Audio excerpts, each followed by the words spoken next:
Sam Mulliner of Newcastle Fans TV, and he joins us now. Sam, great to see you. I know you'll agree to that, but before we get on to signings, we know it's been a great season so far for Newcastle. A lot of people are saying that they're now guaranteed for the top four. So the question is for you, can they actually win the title this season? Winning the title may be a step too far. You've got to be relentless in the Premier League nowadays to mount a charge for the Premier League. And we've already had a couple of home draws that maybe should have been converted into wins, but that's seriously nitpicking. This time last year, we were 19th in the Premier League, staring down the barrel of Championship football once again. It's been an incredible turnaround. If we can bring our 2022 form into 2023, we're in with a huge shout for top four, especially if the teams behind us, like we saw with Liverpool yesterday, keep stumbling. It's incredible. And Trippier and Bruno, their arrivals last year, just standards rose. Me and Anton could talk all day about Bruno's percentiles and bore everyone to death, but we'd love it.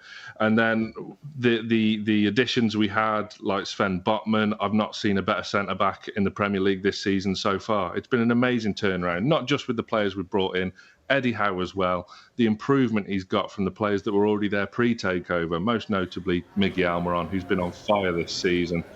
It's been an incredible end to last season, staying up at Acanta, and a start to this season where hopefully we can kick on with a few new arrivals as well, hopefully. Sam, we can have a stat chat whenever you like, mate. Don't you worry about that. But look, you just mentioned it there, but look, how many new players do you want to see come in this January and potentially cement that top four place? It's an interesting one because we need to balance the financial fair play and how big do the owners go this January, because I don't think anyone really expected us to be where we are so soon into this project. I think we definitely need a centre midfielder. I think we definitely need a winger. I want to see Joe Linton move back into midfield. I still don't really like him on the left of the front three because he's a beast in the midfield. Ryan Fraser looks like he could be on the way out, which is a shame. We never really saw the best of him, but we need someone, maybe a Tielemans. Maddison is a name that isn't going away. And also, I'd still like to see a couple of youngsters for the academy come through the door. I think it's time Chris Rigg from Sunderland swapped red and white for black and white.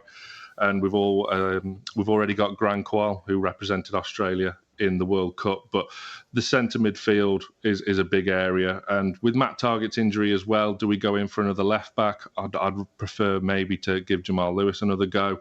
He's been a bit of a forgotten man, but centre midfield, I think, will be the priority this month.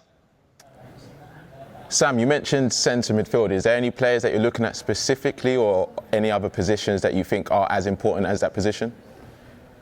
I think if you have a midfield of Joe Linton, Bruno Guimaraes and Yuri Tielemans, that's a midfield that could push you on to a Champions League place. It's a deal that sort of makes sense. I know there'll be other clubs sniffing round him. I think I've seen Arsenal linked with him as well. And of course, his midfield partner, James Maddison, as I said before, has been linked with us for a while now. We could do with a bit more creativity in the midfield when we're getting teams coming to St James's Park with 20 minutes to go. They're looking to take the point, like Palace did, like Bournemouth did, like Leeds did at the weekend. We need someone that can maybe unlock the defence and turn that 1 point into 3.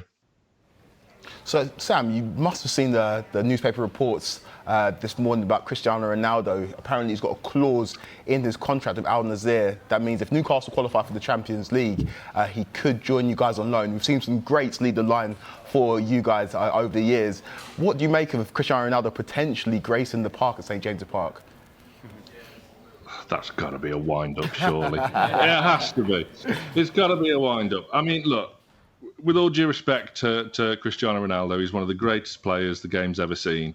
I've always been Team Messi when it comes to that argument of who is the actual GOAT. But look, his time's come. There's a reason why he's at Al Nassr now, and that'll become Ronaldo FC for all intents and purposes. He'll sell a lot of shirts, but he's just it just stands the complete polar opposite to what Eddie Howe's built at Newcastle, where Newcastle are going in terms of the culture around the club, the attitude in the squad. I don't think we need someone with that ego. I mean, it sounds mental because it's Cristiano Ronaldo, and my opinion might raise a few eyebrows, but I don't want him anywhere near Newcastle. Wow. Okay, Sam. Well, thanks for coming on.